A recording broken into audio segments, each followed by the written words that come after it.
tardes, una nueva edición de Diálogo Abierto, esta vez con el tema ¿qué hacer para que las promesas electorales con la primera infancia se cumplan?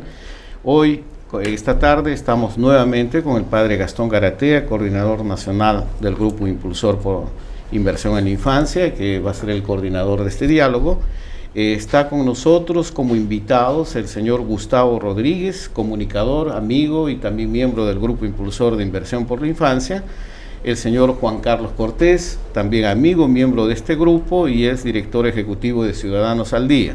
En el panel del Grupo de Inversión en la Infancia, el doctor José Rivero, educador, y el doctor Alejandro Kusianovich también, que nos acompaña el día de hoy. Desde ya invitamos a participar vía chat a todos nuestros amigos, vía web www.salgalú.televisión o www.inversioneninfancia.net. En el transcurso del programa iremos anotando sus preguntas y canalizándolos a nuestros respectivos invitados.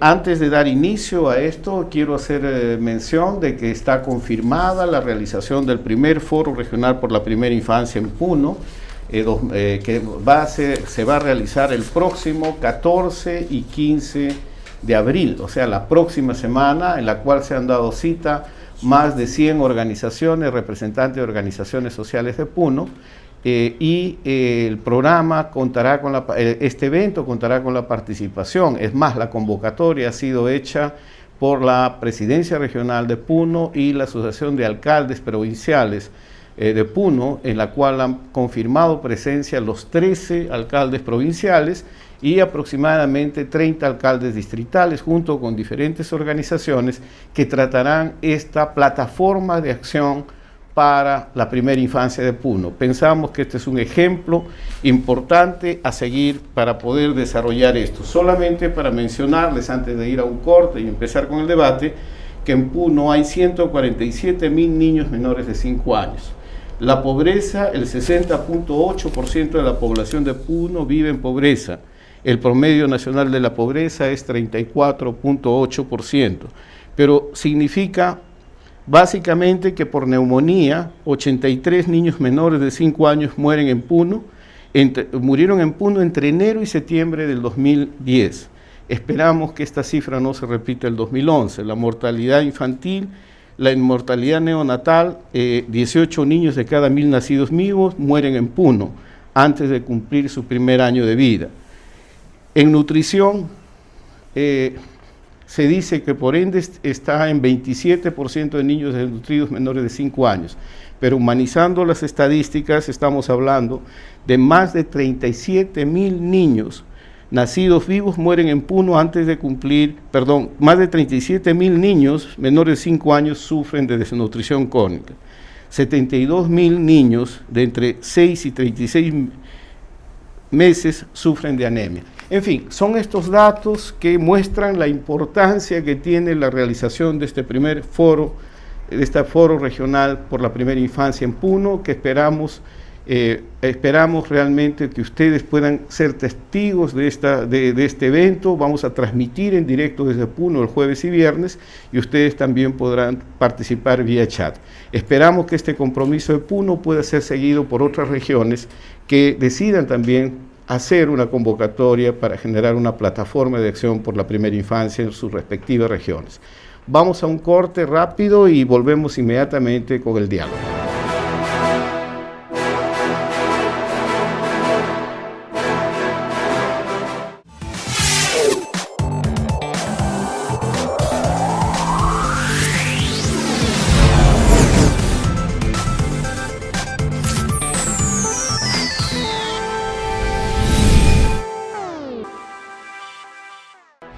Nuestros niños, nuestro país, nuestra infancia como factor clave para la erradicación de la pobreza.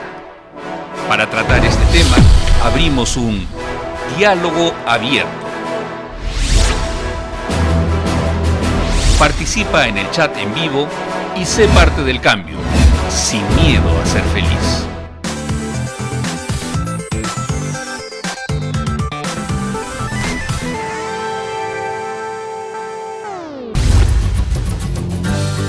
En boca de los propios protagonistas, conoceremos experiencias exitosas de atención y educación de la primera infancia. Acompáñenos todos los viernes a las 5 de la tarde. Profesionales y expertos en la materia responderán las diferentes inquietudes sobre cómo desarrollar una experiencia exitosa. Aquí en ABC de la Gestión por la Infancia.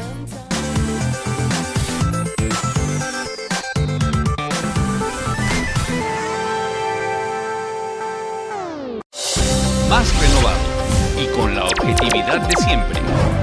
Opinión. Todos los miércoles a las 5 de la tarde. Entrevistas y diálogos con los principales actores de nuestra sociedad. Priorizando a la primera infancia en la agenda política nacional. Con la conducción de Carlos Noriega. Opinión. Tu voz por la infancia es importante.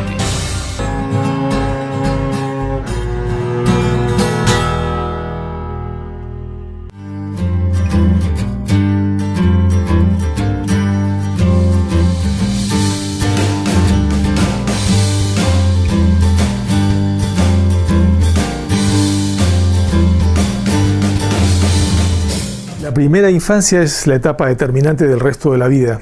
En estos primeros años, si un niño sufre de desnutrición, por ejemplo, va a tener problemas en su desarrollo en todo el resto de su vida. Y si no es estimulado con educación inicial, con estimulación en el hogar, estimulación temprana, igualmente no estará preparado para la educación posterior. Y por esta razón creo que los candidatos deberían tener especial interés y darle importancia a esta etapa, considerando además que se pueden hacer muchas cosas que no son de altísimo costo y con la participación de la población se puede dar un salto cualitativo en el cuidado de la primera infancia, que en realidad es el futuro de todos.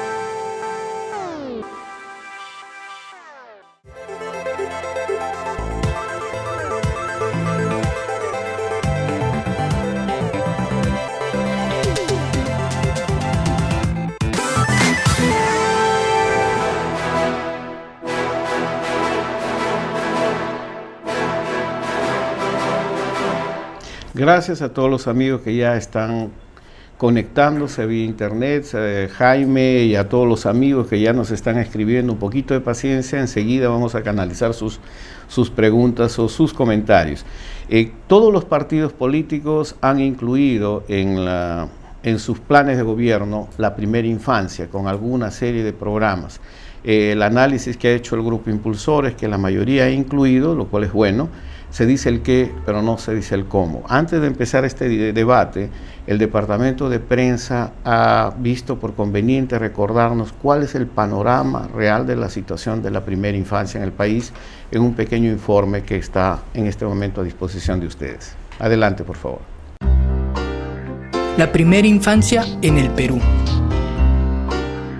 Uno de los principales retos del próximo gobierno será enfrentar temas como la pobreza, la desnutrición crónica infantil y el desarrollo de la primera infancia. Aquí presentamos algunos de los principales problemas que afectan a la primera infancia como un recordatorio de los principales desafíos que tendrá que enfrentar el siguiente gobierno durante los próximos 5 años. Pobreza y pobreza extrema. Según las últimas proyecciones del Instituto Nacional de Estadística e Informática, INEI, en el Perú hay cerca de 3,5 millones de niños menores de 5 años. De esta población, alrededor de 1.700.000 niños viven en pobreza. Esto significa un 49% de esta población, 14 puntos porcentuales más que el índice de pobreza total a nivel nacional, que es de 35%.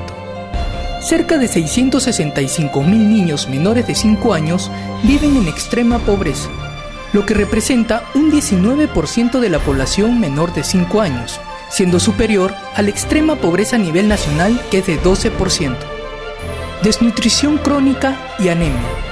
A nivel nacional, el 23,3% de niños menores de 5 años sufre de desnutrición crónica, según el parámetro de la Organización Mundial de la Salud, OMS.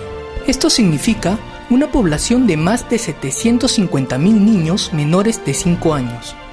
A nivel nacional, 964,000 niños de entre 6 y 36 meses sufren de anemia, lo que representa un 50,3%. Mortalidad neonatal, infantil y niñez. 13 de cada 1.000 niños nacidos vivos muere antes del primer mes de vida. 24 de cada 1.000 niños nacidos vivos mueren antes del primer año de vida. 31 de cada 1.000 niños nacidos vivos mueren antes de los primeros 5 años de vida. Educación inicial y acceso a la identidad.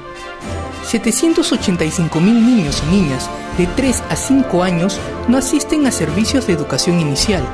Esto significa un 47,7% de la población total.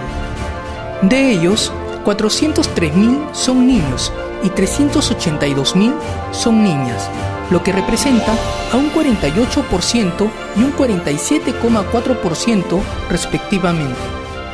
241,870 niños de 0 a 5 años no cuentan con partida de nacimiento, lo que representa el 5,9% de la población total del país. Estas son las cifras que nos permiten apreciar un panorama, el real rostro humano de nuestra primera infancia en el país. Paso al padre Gastón para tratar el tema responsabilidad civil y ciudadana.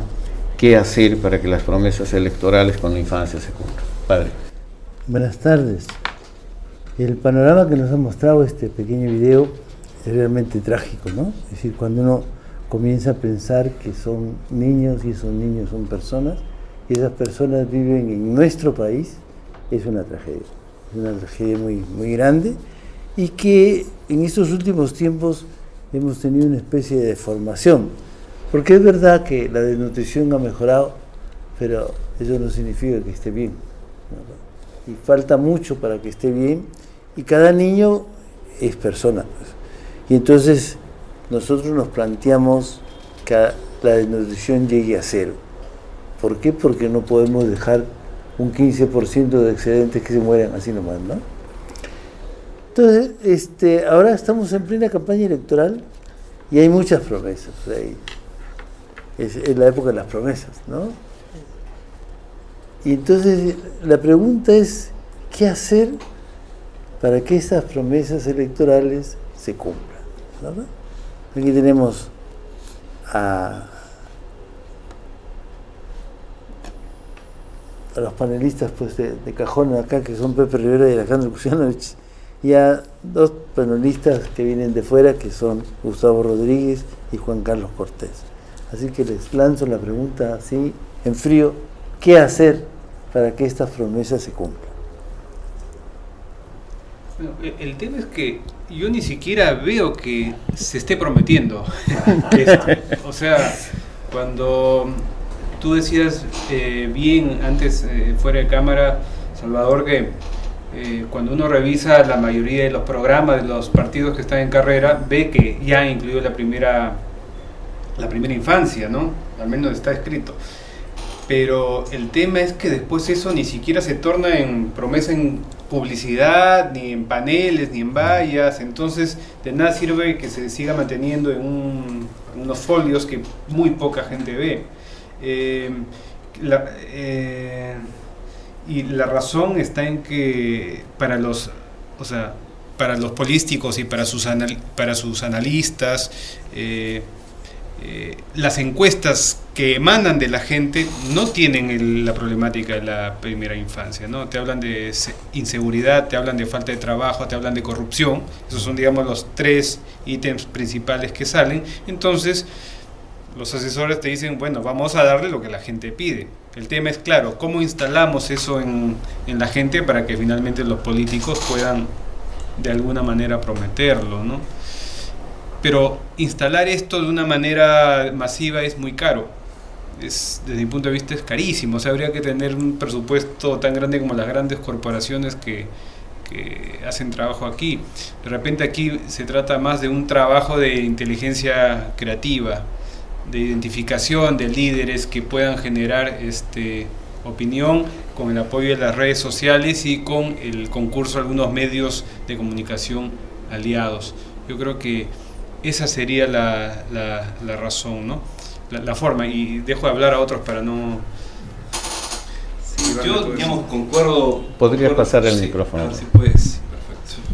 Yo concuerdo con el tema de las promesas, o sea, no hay promesas, o en todo caso deberíamos dejar las promesas totalmente de lado, ¿no? O sea, en realidad no interesan.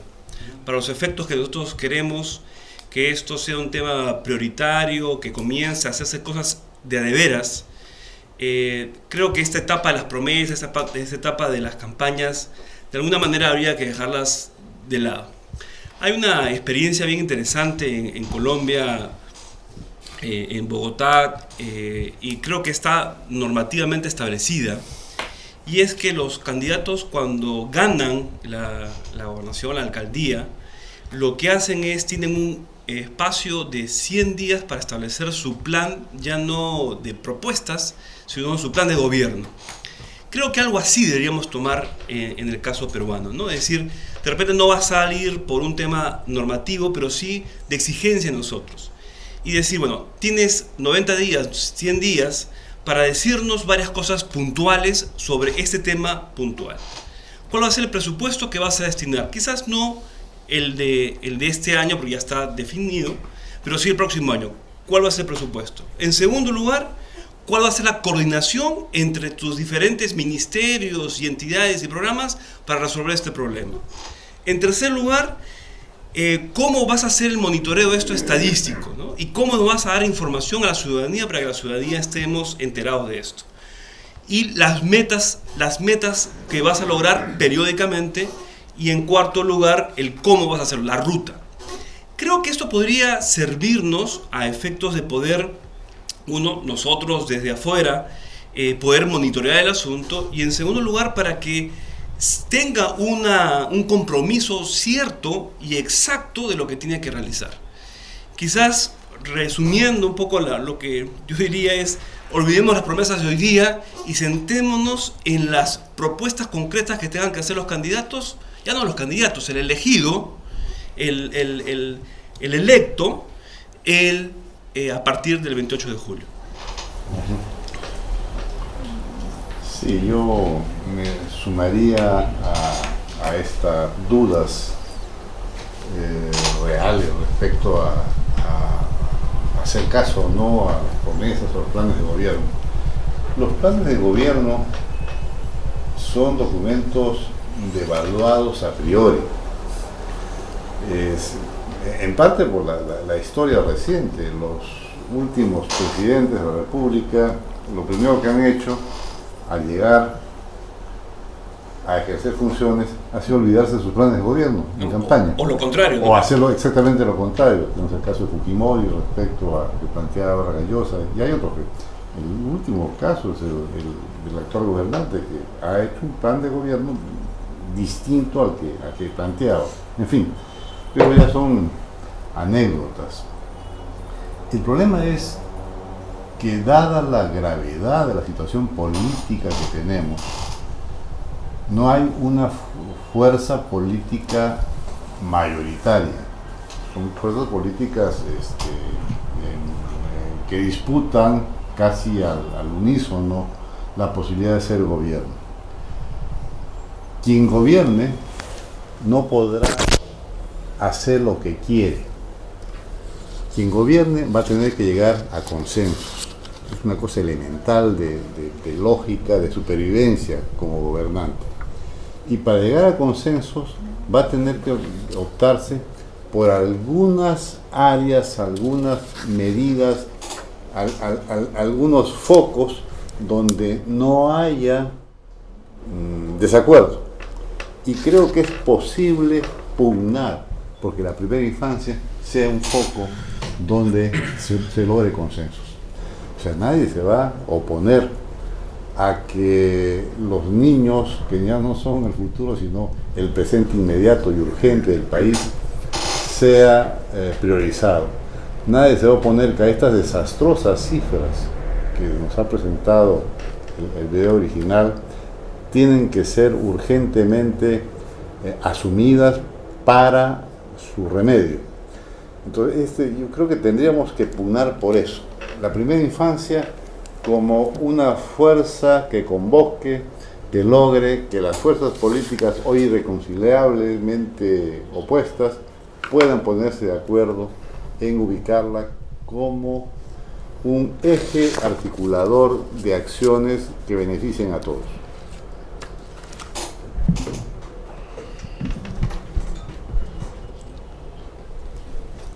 A mí me preocupa estos consensos formales.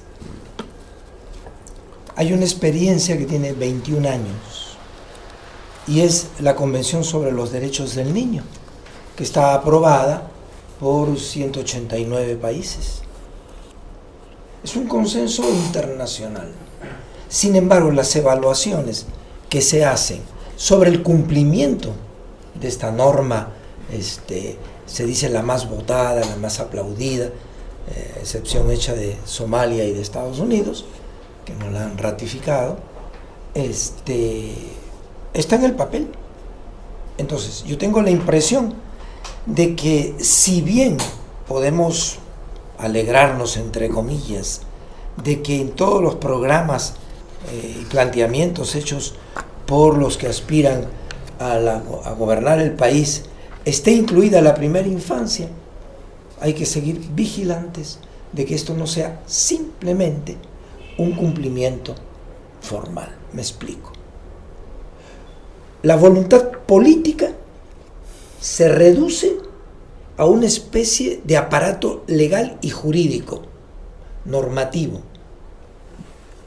Y esto es insuficiente, está demostrado por esta Convención sobre los Derechos del Niño, de que hasta el día de hoy es insuficiente para ver que realmente de forma significativa retroceden en el mundo las cifras que dan cuenta del drama de la infancia en general y en particular de la primera infancia.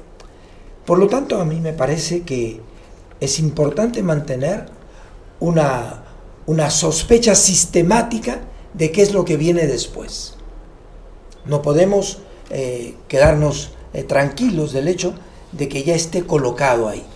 La voluntad política, me parece a mí, tiene que traducirse en lo que ya señaló uno de los panelistas, en concreto cuánto voy a destinar a esto y cuáles son las estrategias concretas por las que vamos a empezar.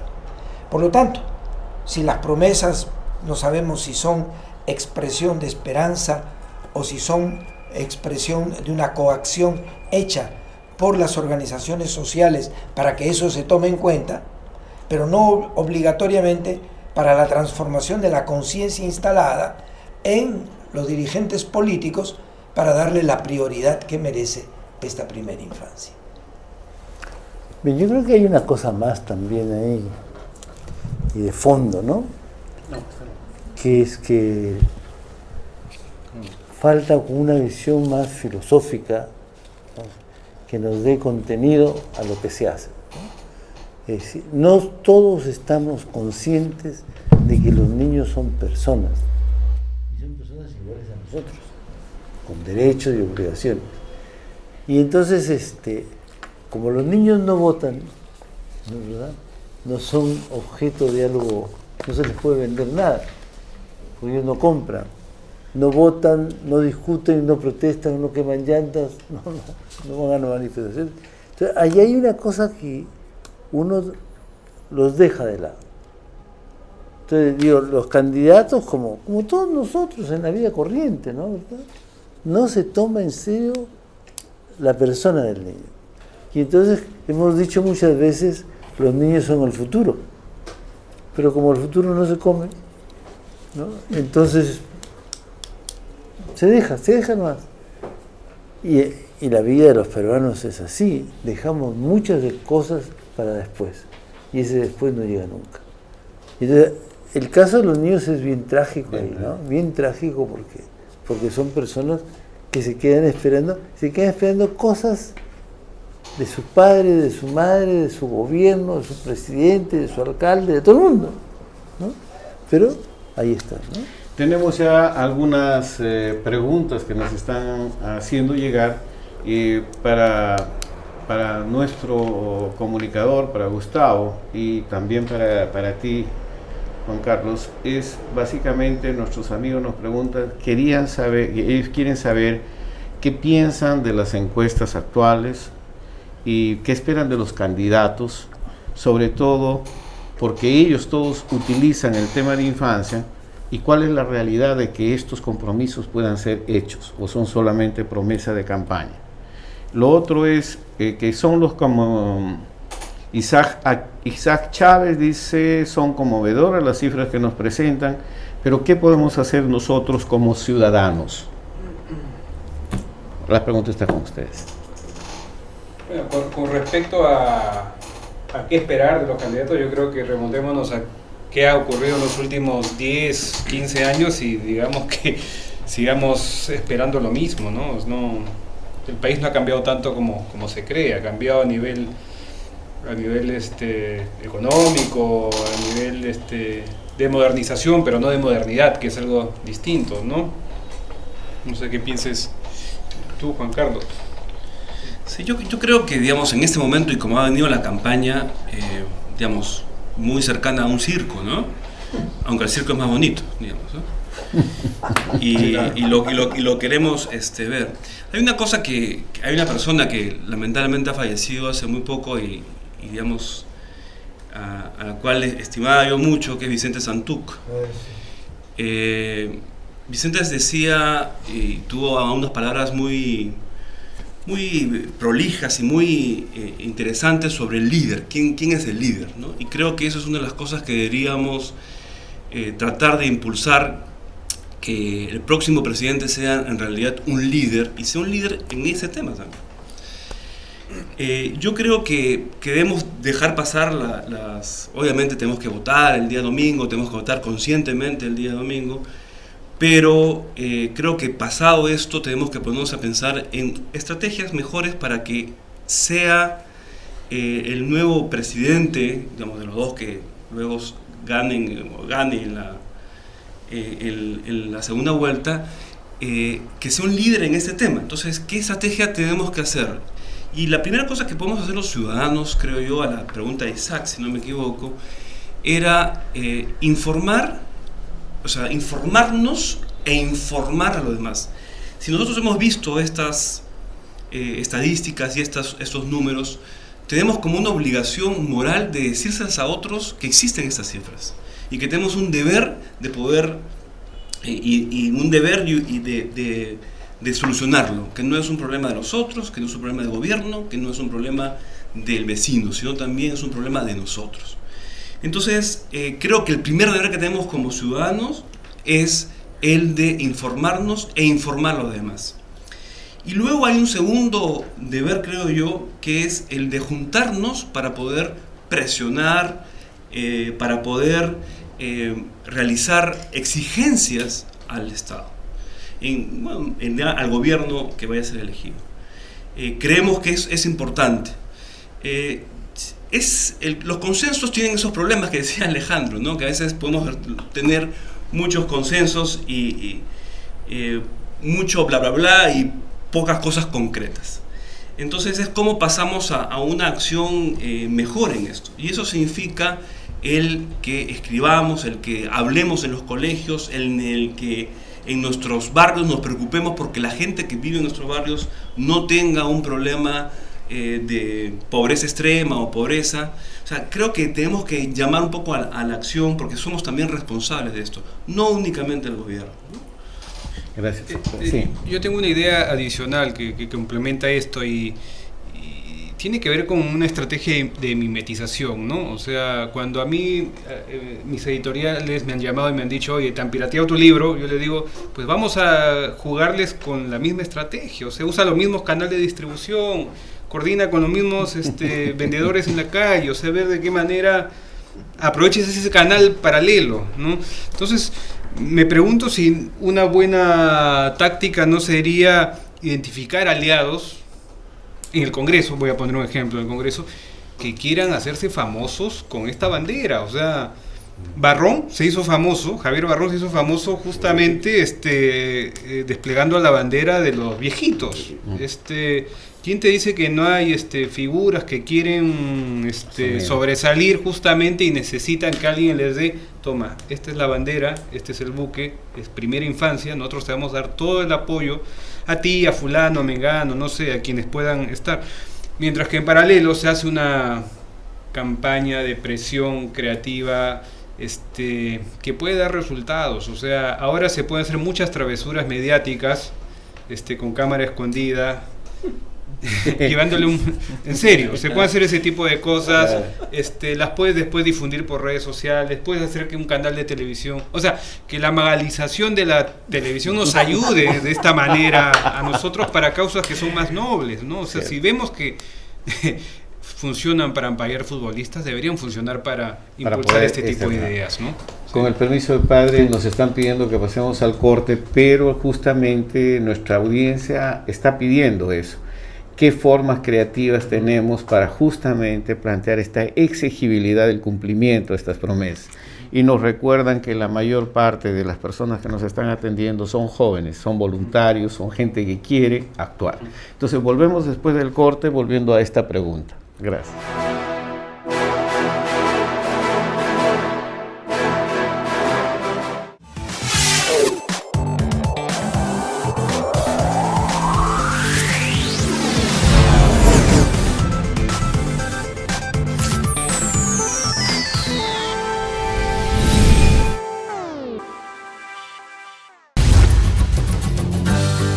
En boca de los propios protagonistas, conoceremos experiencias exitosas de atención y educación de la primera infancia.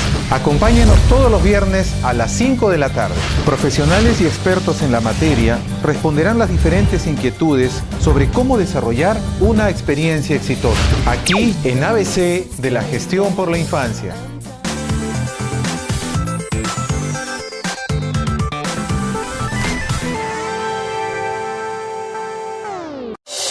Más renovado y con la objetividad de siempre. Opinión. Todos los miércoles a las 5 de la tarde. Entrevistas y diálogos con los principales actores de nuestra sociedad. Priorizando a la primera infancia en la agenda política nacional. Con la conducción de Carlos Noriega. Opinión. Tu voz por la infancia es importante.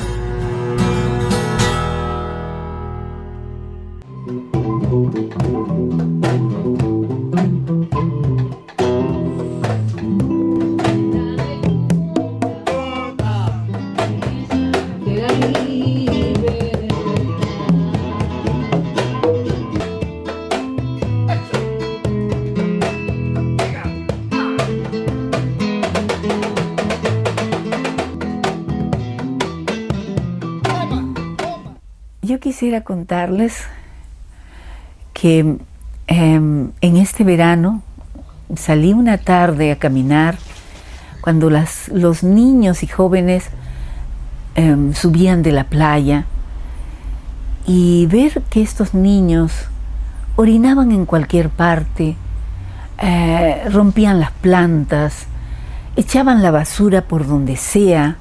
Y me preguntaba qué hemos hecho para que estos jóvenes, estos niños que están creciendo, qué hemos hecho para que ellos, desde un primer momento de su infancia, aprendan que este país o este lugar, los lugares que tenemos en nuestro país, son compartidos con todos. Por eso es importantísimo invertir en la primera infancia, invertir en educación para estos niños que crezcan con esa formación, con ese mundo no agresivo, sino más bien un mundo que los recibe en sus primeros días de haber nacido. Y esos niños son los que, al crecer y convertirse en niños, hacen grande este país.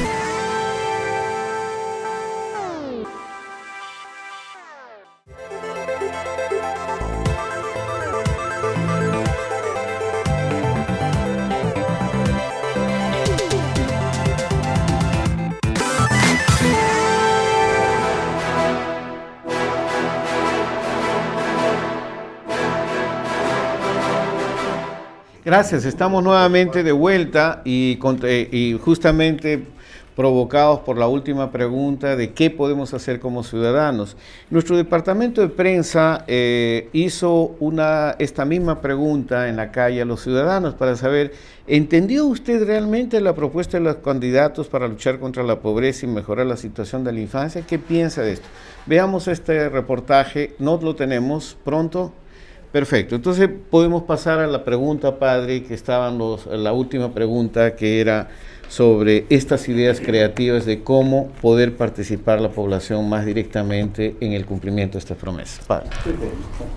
Sí, claro, siempre en una campaña electoral los ciudadanos de todas las edades tenemos la ventaja de ser espectadores y de ser críticos con los actores, que en este caso son los candidatos, son los políticos. Sabemos que la clase política está súper devaluada en el país, no hay partidos, y esta es una tragedia, pero es una tragedia que hay que reconocer. Más en plena campaña electoral tenemos que preguntarnos nosotros qué podemos hacer nosotros, no qué vamos a exigir a los políticos, sino cómo podemos comenzar por nosotros mismos.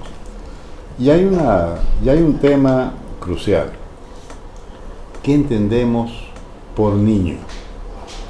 ¿El niño es un objeto o es una persona? El niño es una persona digna de ser considerada como tal, o más bien es un instrumento que el adulto utiliza para sus amores, para sus odios, para sus alegrías y para sus rabietas. ¿En qué medida estamos dispuestos a asumir que el niño es persona y que el niño debe tener cada vez más protagonismo? Es decir, ¿en qué medida, como padres, como hermanos, como maestros, como ciudadanos, estamos dispuestos a este reto? ¿Cómo lograr que los niños sean cada vez mayores protagonistas y tengan cada vez mayor autonomía, sin que eso nos moleste, sin que eso nos quite piso, sin que eso nos disguste o nos ponga incómodos? Sí, a ver, Alejandro. A ver, yo creo que se ha logrado un nivel de consentimiento emocional en relación a la infancia, pero esto es necesario pero insuficiente. Y en este sentido me parece que es bueno, como ya se señaló, el tener algunas cabezas que levanten la bandera.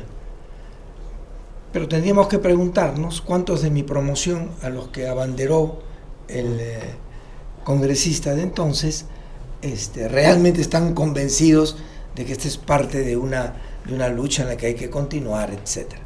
Por lo tanto, me parece muy importante lo que se ha señalado. Es decir, todavía en el imaginario social, la infancia es como dicen los gringos, es un becoming, ¿no? Alguien que va siendo, pero todavía no es. Y esto nos provoca el hecho de que hay una gradualidad, incluso desde el punto de vista del derecho, se habla de la gradualidad de la aplicación de los derechos, pero gradualidad no quiere decir moratoria. Y frente a la infancia hay, sin embargo, esta dificultad de pensar el todavía no.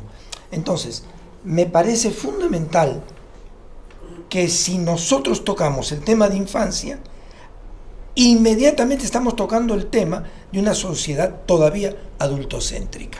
Es decir, el discurso sobre infancia toca el tema del conjunto de la sociedad. No es un tema aparte, no es un tema más, no es un tema simpático, delicado, que conmueve el corazón, sino que obliga a repensarse a nosotros mismos como padres de familia, como educadores, como trabajadores sociales.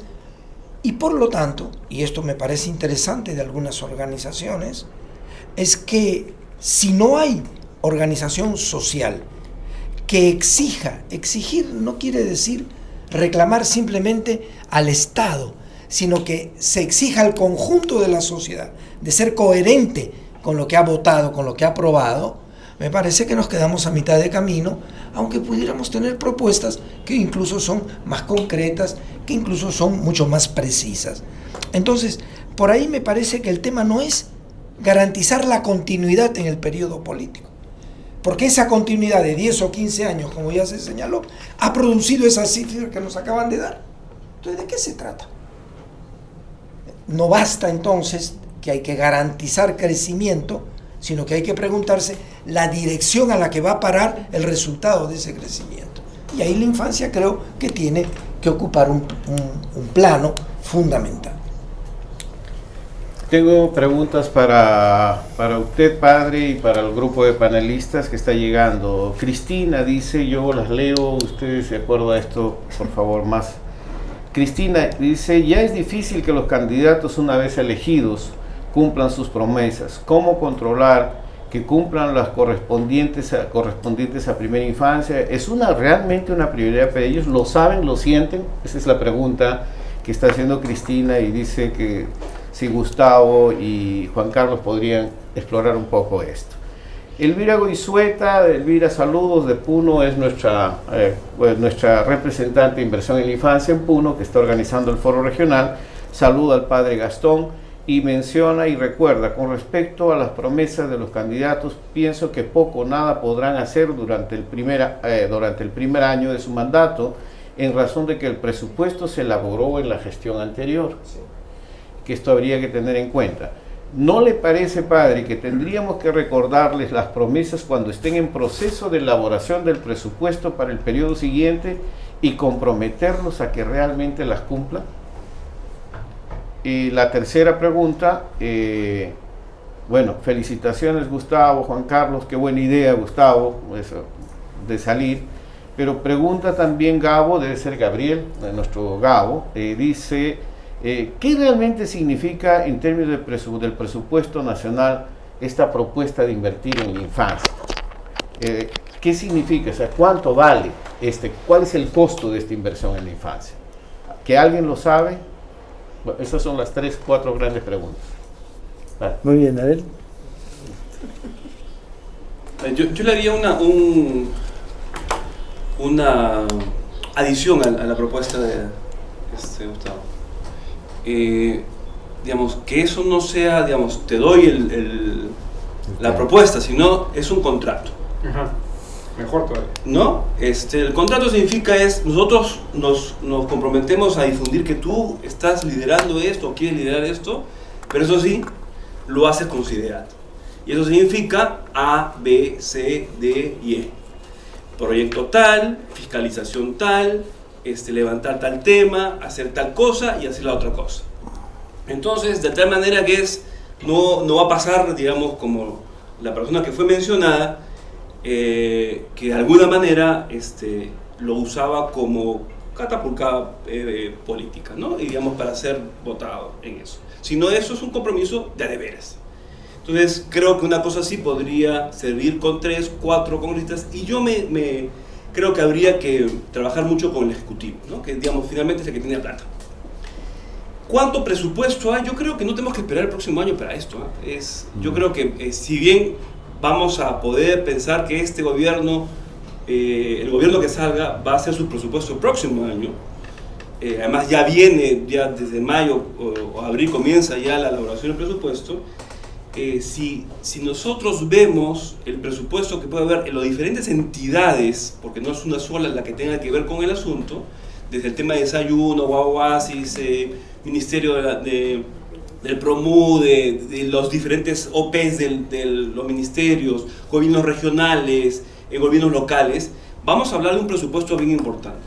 Entonces hay 2 cosas en el presupuesto que hay que discutir. El primero es los montos. Es importante los montos. ¿Y para qué son los montos? Para eso está el tema de presupuesto por resultados. Y en segundo lugar, creo que es muy importante, es que ese gasto sea realmente ejecutado en el apoyo de los programas que están haciendo y no malgastado, no una ejecución equivocada. Entonces, desde mi punto de vista, desde ahora podríamos decir al nuevo gobernante, tú tienes tanto para el próximo semestre, puedes gastar en esto, pueden coordinar de esta manera, comienza de una vez. No esperemos el 2012, sino podemos comenzar dentro de los primeros 100 días. Una cosa importante que ha hecho el alcalde de Miraflores ha sido, en su gestión, ha dicho, los primeros 100 días he hecho esto, y lo presentó. Podemos estar de acuerdo o en desacuerdo con eso, pero lo hizo. Y creo que digamos, la gestión por lo menos está teniendo algún cariz de cambio, a pesar que tiene una deuda de 50 millones de soles. Entonces, si una entidad con 50 millones de soles menos puede hacer lo que está haciendo, obviamente el Estado peruano puede hacer mucho más. Entonces, comencemos de una vez. Ese es el tema. Y me parece que estamos en una bonita lluvia de ideas, o sea, yo voy a ir a aportar hasta desordenadamente, pero se habló del Congreso, Juan Carlos habló del Ejecutivo. Yo creo que otro flanco que puede tener la estrategia es la empresa privada. Fíjense cómo Antamina, que es una minera enorme, tiene como parte de su plan de desarrollo en Ancash un programa que creo que se llama Vivienda Saludable o algo así. Por el cual de verdad están interviniendo en hogares donde los niños vivían pues respirando humo porque las cocinas eran de leña, porque no comían proteínas, porque las madres tenían otra creencia acerca de la nutrición, efectivamente, y finalmente, no recuerdo la cifra ahora, pero yo cuando vi los resultados, al menos en cifras, y ver cómo probablemente una generación en Ancash esté salvando de la desnutrición y de todo aquello, digo, caramba, o sea, si, como bien dice Juan Carlos, o sea, el Ejecutivo tiene la plata, las grandes mineras también la tienen y están también invirtiendo en desarrollo social. Claro, lo invierten en truchas, o sea, en criaderos de truchas, en plantas lácteas, etcétera, etcétera, pero ahí hay todo un flanco para hacer para hacer algún tipo de acuerdo, contrato, con esa ingente cantidad de dinero que hay ahí también, ¿no? Me están diciendo sí que podemos ir al corte en este momento, sin antes decir que sí, evidentemente uno de los temas que nos están pidiendo, justamente una de las preguntas es cómo puede participar más el sector empresarial, o sea, cómo se puede involucrar en esta tarea. Y lo que tú has mencionado de Antamina, yo creo que aparte de Antamina hay muchas experiencias que todavía, ¿no, padre?, que hemos evaluado, que son experiencias muy circunscritas a áreas que requerirían un poco, dentro del contexto de responsabilidad social, conocerlas mejor e ir más en escala. Estamos hablando de IPAE con las escuelas mejoradas, estamos hablando de ¿cómo le voy a decir?, de la propio ProNiño, estamos hablando de lo que está haciendo Cementos Lima, pero en una área determinada, Empresarios por la Educación. En sí, yo creo que hay experiencias que tendrían que ser, y fueron analizadas en el segundo encuentro de inversión en la infancia. Creo que hay que ponerlos en esta dimensión, pero también hay que ponerlo como socios de exigibilidad para que se cumplan estos compromisos, ¿no? Con su venia vamos a ir un pequeño corte para entrar a la tercera parte del programa. Gracias.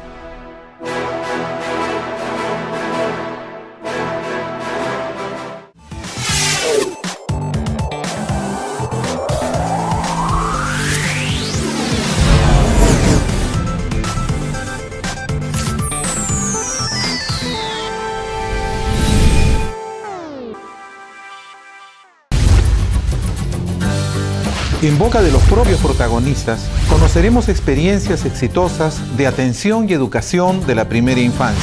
Acompáñenos todos los viernes a las 5 de la tarde. Profesionales y expertos en la materia responderán las diferentes inquietudes sobre cómo desarrollar una experiencia exitosa. Aquí en ABC de la Gestión por la Infancia.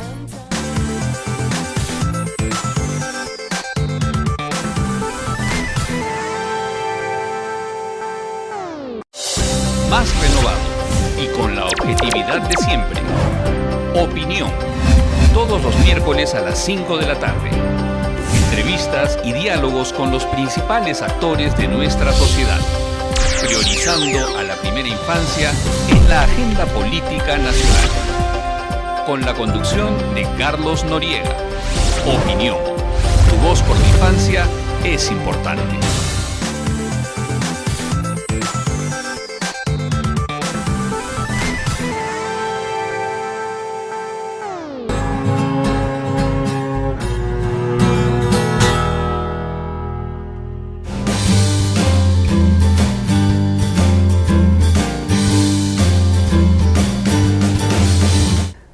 es que nosotros podemos comenzar a relacionarnos con el niño. Eso para mí es invertir en el niño.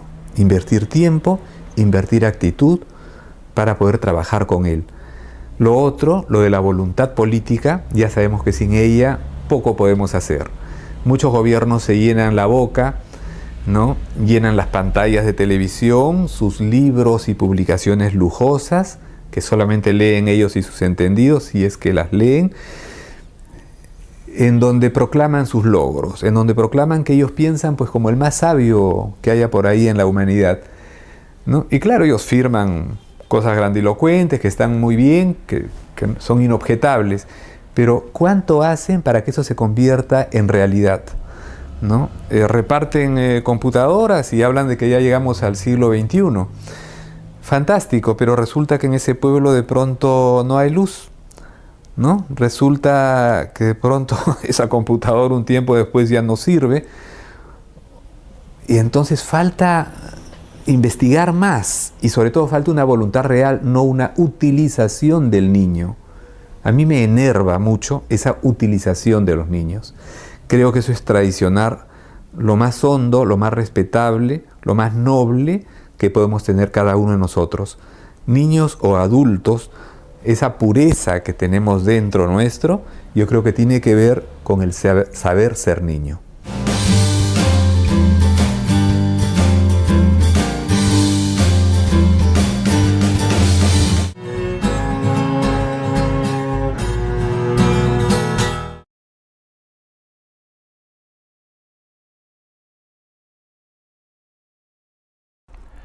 José Saramago alguna vez dijo: dejémonos llevar de la mano del niño que alguna vez fuimos.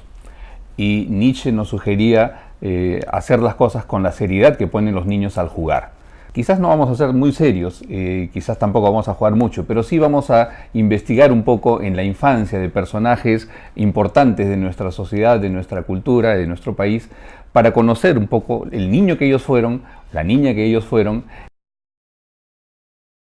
Vamos a tener al padre Ricardo Morales diciéndonos cómo él le enseñó a Cantinflas lo que tenía que hacer. Esto va a ser aquí en Encuentro con el Niño que Fuiste en Salgalú TV Online.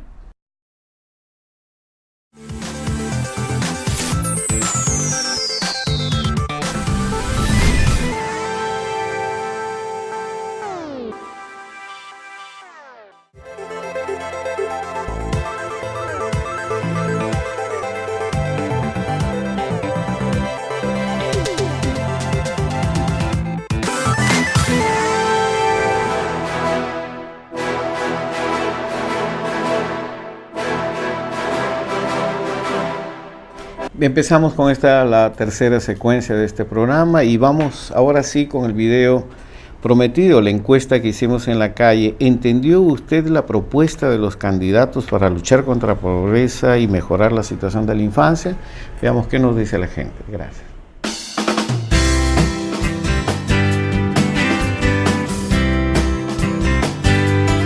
Días de las elecciones presidenciales, todos los candidatos han coincidido en la importancia de reducir la pobreza y mejorar el desarrollo de la infancia.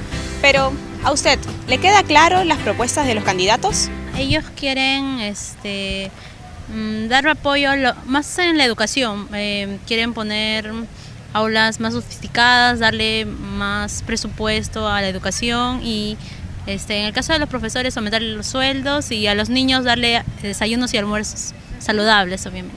Manifiestan lo mismo, pero no veo de dónde se va a financiar, cómo va a ser, qué es lo más fundamental, buscar el mecanismo de cómo va a ser, si va a afectar eso a la economía del país. Más lo que vi que se atacaban, que se decía una otra cosa, no daba propuestas, no.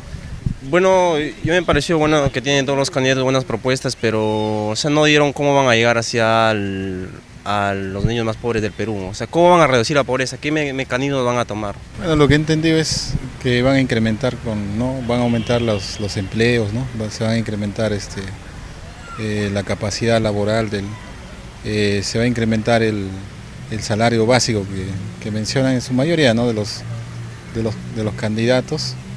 Pero no sé, allá el hecho que lo cumplan creo que nadie ha sido tan contundente, ¿no? Como para aseverar de que realmente van a cumplir. Le he visto más lo que se maleteaban uno al otro, ni siquiera se centraba en un solo tema, en lo que es las preguntas que le hacían. Y para mí ver, solamente dijeron esas cosas por cumplir nomás. En realidad vamos a ver quién gana y a ver si cumple sus palabras. Creen que poniendo una guardería ya está solucionado el problema. No está solucionado el problema. ¿Quién va a dirigir? ¿Quién vamos a decir, ayudar que esos niños estén bien atendidos? Tiempo de las elecciones viene con la educación, la salud, la pobreza, ¿no? Es como leche nada más, ¿no? Para poder que la gente vote por ellos. Pero no tienen una base, un fundamento para poder, digamos, ellos explicar a la población. Todo el mundo ha ofrecido, pero no sabe cómo. Dice, va a dar plata. ¿De dónde van a sacar la plata? ¿Qué va a hacer esto? Hospitales, va a hacer carreteras. Lo único que falta es que hagan una escalera al cielo. Vamos a tener que comenzar a cantar la canción antigua esa, ¿no? Para subir al cielo se necesita una escalera grande y otra chiquita. Sí. Bueno, el tema es duro, ¿no? El tema de la coherencia de los candidatos. Pero a mí me está como picando otra cosa, ¿no?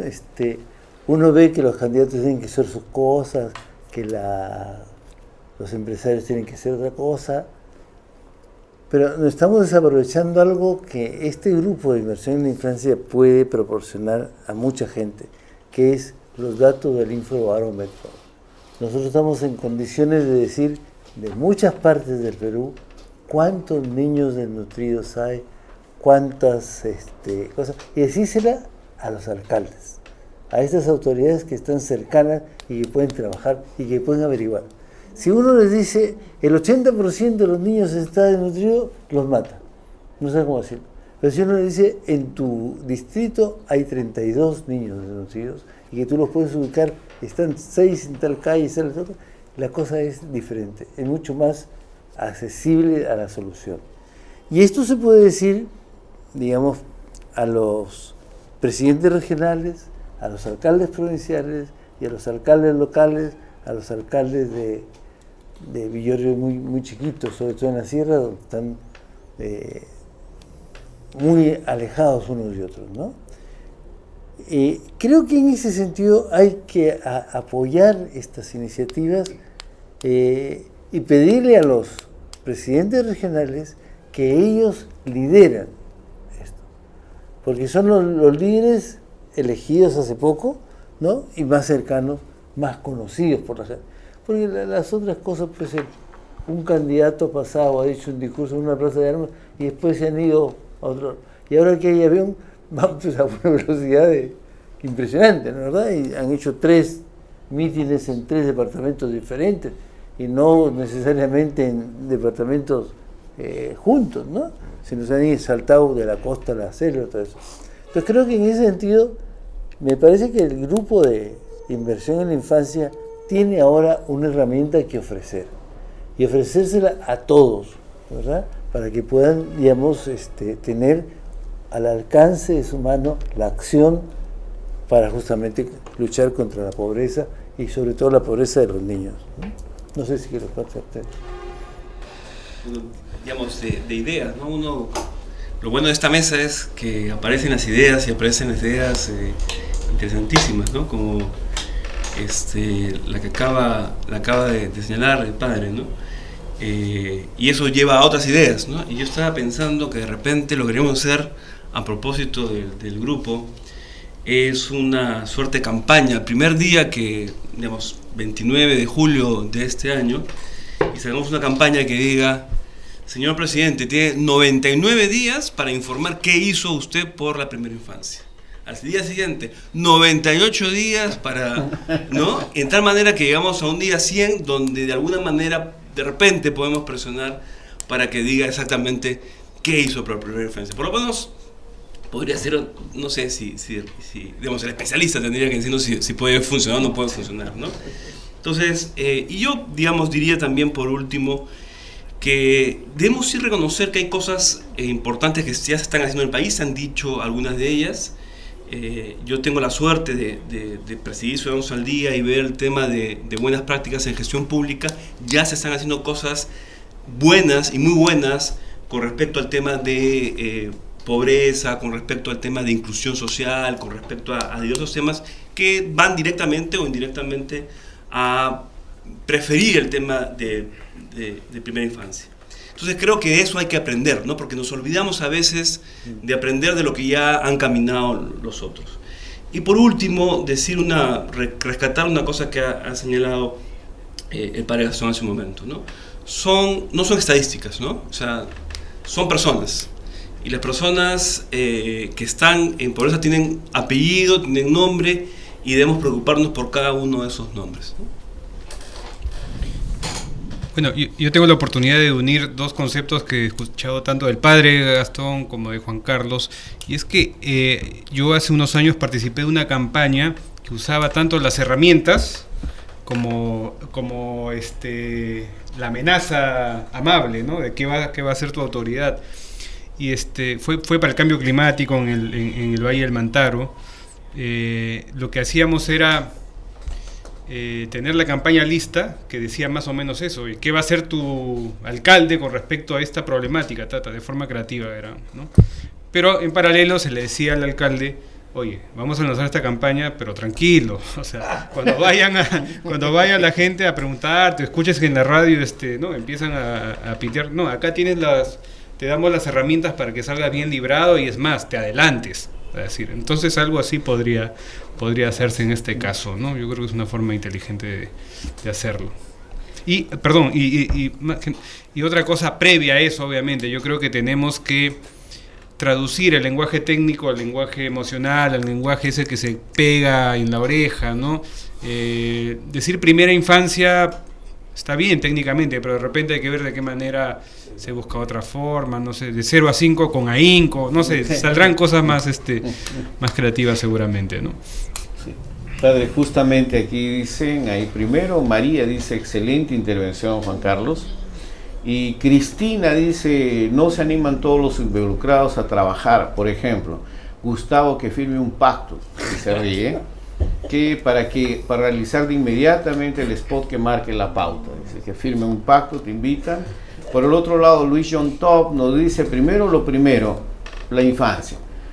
Yo sugiero que las primeras legislaturas, o sea, están de acuerdo en intervenir en las primeras legislaturas, coloquen los temas de la agenda pendiente.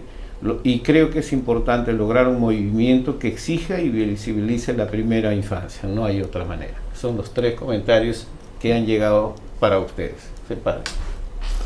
Sí, yo quisiera retomar aquello de la inversión, porque cuando asumimos que es el presupuesto el que decide qué puede hacerse o qué no puede hacerse, tal vez nos estamos colocando una camisa de fuerza anteladamente, es decir, dámosle pretextos al nuevo gobierno para decir, bueno, no hay plata, eso ya no me corresponde.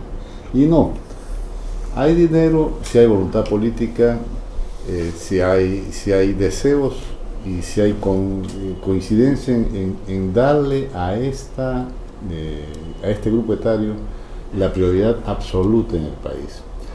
Hay dinero en el Ejecutivo, hay dinero en gobiernos regionales, hay dinero en gobiernos municipales. La red que estamos estableciendo con REMURP es formidable. Vemos un conjunto de alcaldes de comunidades rurales muy dispuestos a priorizar en sus ámbitos esta primera infancia. Pero además, ¿qué es invertir en la primera infancia? No es solo poner dinero, es invertir tiempo, invertir ganas, y de ahí todos quienes están viendo en estos momentos o coparticipando en este programa podemos hacer mucho más en cuanto a invertir nuestra disposición, nuestra actitud, nuestro tiempo con niños pequeños, con nuestros hermanos, con nuestros hijos y con nuestros alumnos. La idea de invertir no puede estar restringida exclusivamente al presupuesto.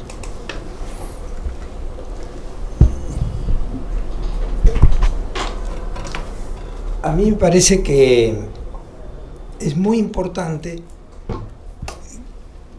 que las nuevas generaciones sean las primeras en sacar su voz y en sacar su presencia para la defensa y para el desarrollo de la primera infancia. ¿Dónde están los jóvenes? ¿Dónde están los adolescentes? ¿Dónde están las organizaciones de niños que existen en el país, en todo el país? Que ni siquiera ahí se ha logrado que se capte que teniendo hermanitos pequeños, muchos de ellos.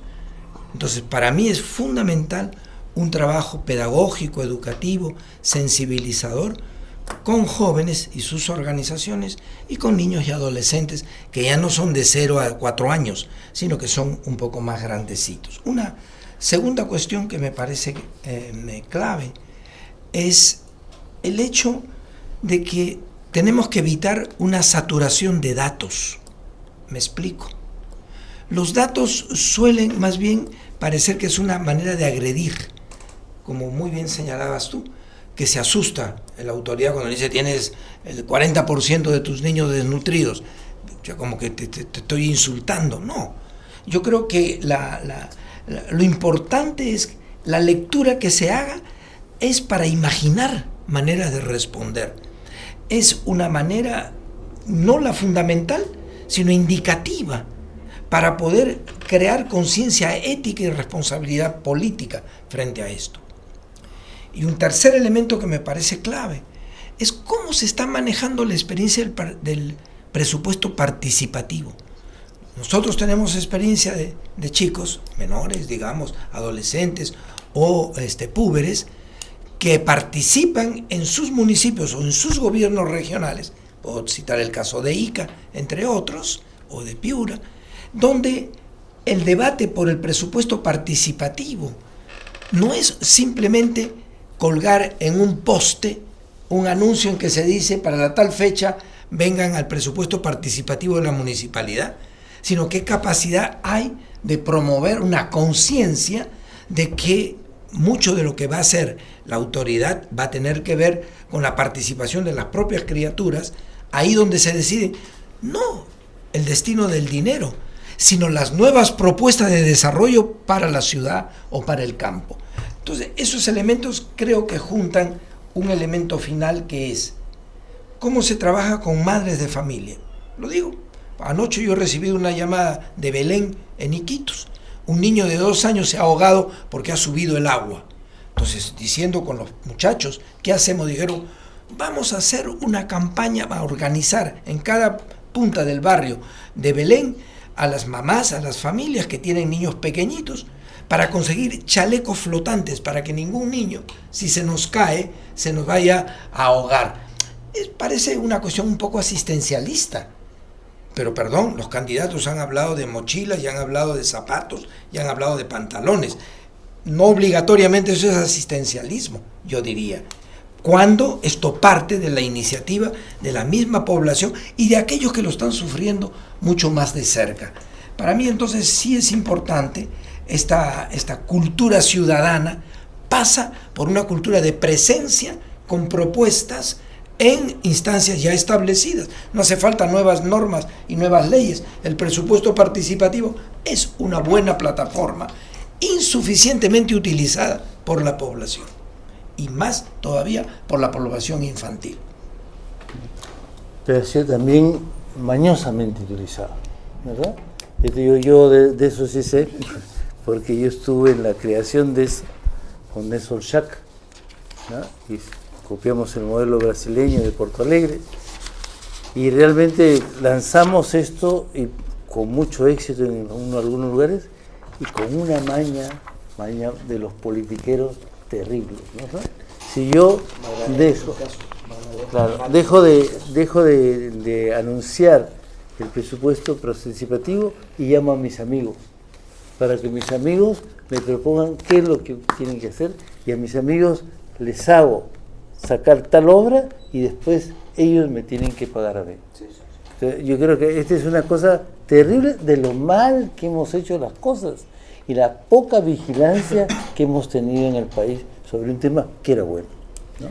Gracias, padre. Mire, siguen llegando las preguntas para Gustavo, para ti, pero fundamentalmente dice que han tomado en cuenta las ideas y que los mantengamos al tanto, porque evidentemente la mayor cantidad de personas que nos están viendo son jóvenes de diferentes instituciones y quieren crear este movimiento de vigilancia ciudadana, cómo hacer, cómo participar.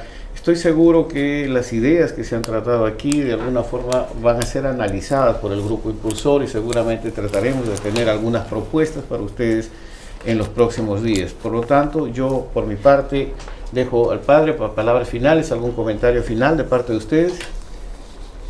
Juan Carlos, padre.